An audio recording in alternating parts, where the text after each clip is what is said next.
हमारे देश में क्या, विश्व के सर्वोत्तम कवियों में श्री गोस्वामी तुलसीदास जी का बहुत ऊंचा स्थान है।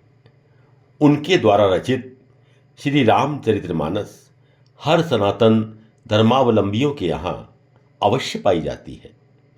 श्री रामचरितमानस के बालकांड में एक चौपाई है, मातु पिता गुर प्रभु कै बानी, बिनहि विचार करिय शुभ जानी, तुम सब भांति परम हितकारी, आज्ञा सिर पर नाथ तुम्हारी।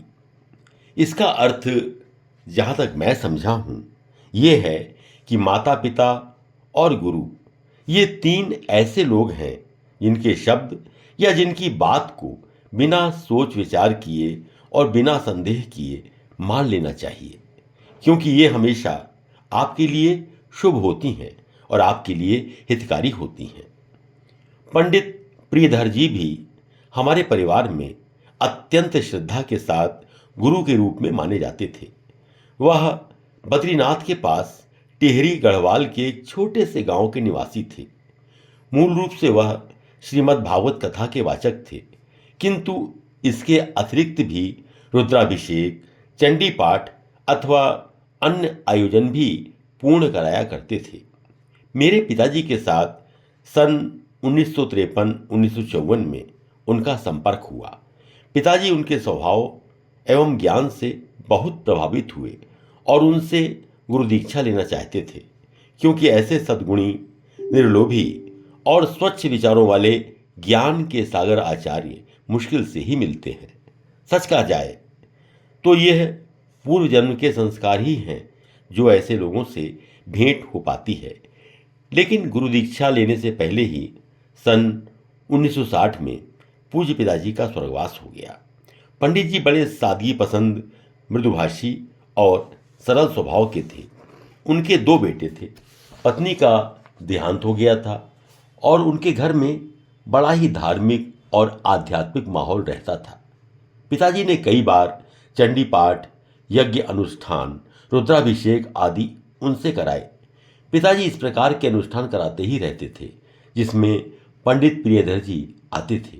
वह बहुत अच्छा बोलते थे और कोई लोभ लालच उनके अंदर नहीं था। हमारे परिवार से उनका विशेष संबंध था। पिताजी के देहावसान के बाद भी यह संबंध बना रहा और उन्होंने भी मेरे परिवार के प्रति अपना स्नेह बनाए रखा। हम भी उनका इस रूप में पूर्ण आदर और सम्मान करते रहे। पंडित जी ज्योतिष के भी प्रकांड विद्वान थे। मेरा ज्योतिष शास्त्र में कोई विशेष विश्वास नहीं है, किंतु पंडित जी की बातें हमेशा ही मुझे तर्कसंगत लगती थीं और मेरे ऊपर प्रभाव डालती थीं। आपको याद होगा कि जब शादी के 8 वर्ष के बाद मैं अपनी पत्नी के प्रति अपने माँ के कठोर अनुशासन में बंधे व्यवहार के कारण बड़ा ही परेशान होकर दिग्भ्रमित हो गया था कि आखिर मेरा कर्तव्य क्या है, उस समय मुझे तुलसीदास जी की उक्त चौपाई ने ही इस दुविधा में डाल दिया था कि आखिर मेरा कर्तव्य क्या है।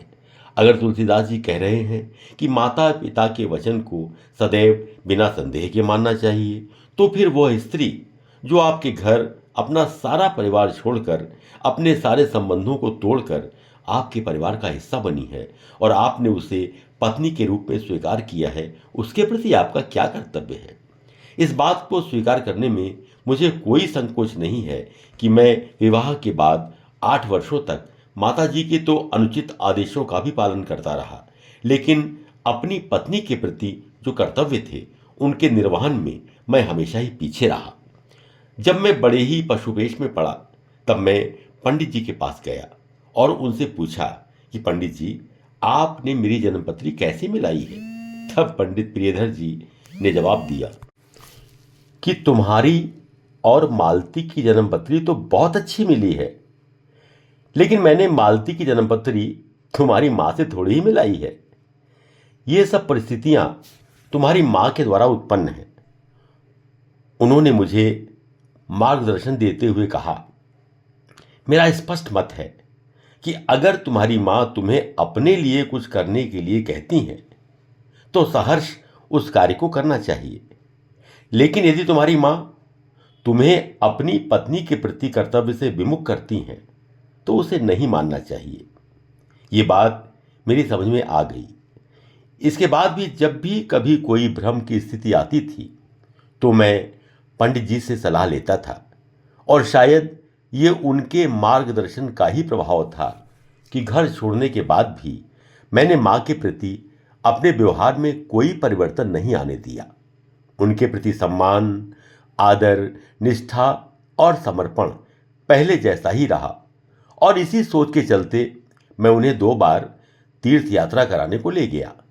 द्वारिका, बद्रीनाथ, केदारनाथ आदि जितने भी महत्वपूर्ण तीर्थ थे, उन सबकी यात्रा मैंने माँ को कराई, और यात्रा के मध्य उनकी सेवा और शुश्रूषा में मैंने कोई कमी नहीं आने दी।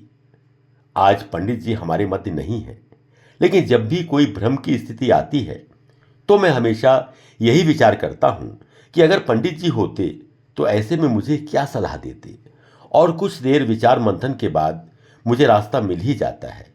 इस तरह के संत प्रवृत्ति के लोग अगर आपके जीवन में हैं तो इसे अपना सौभाग्य ही मानना चाहिए।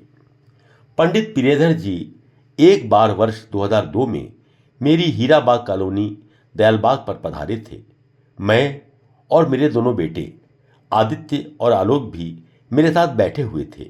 उस समय मेरे बच्चों की आयु लगभग 32 वर्ष की थी। तभी एकाएक पंडित प्रियधर जी ने मुझसे कहा कि तुम दोनों पुत्रों को अलग कर दो, क्योंकि ये अंदर तक भर चुके हैं और उन्हें अलग करने में ही तुम्हारा और उनका कल्याण है। यह सभी के लिए कल्याणकारी होगा। मैं आज इस बात को गंभीरता से सोचता हूँ तो उनकी दूरदर्शिता की बहुत भूरी भूरी प्रशंसा करता हूँ, क्योंकि वास्तव में इतनी उम्र तक पुत्र अपने पिता के अनुसार चलता रहे तो उसका धैर्य समाप्त होने लगता है। व्यवहारिक रूप से हमको निर्णय ले लेना चाहिए कि हम अपने प्रिय पुत्रों को अलग से व्यापार करने का मार्ग प्रशस्त करें और वो अपने निर्णय खुद करने में स्वतंत्र हों।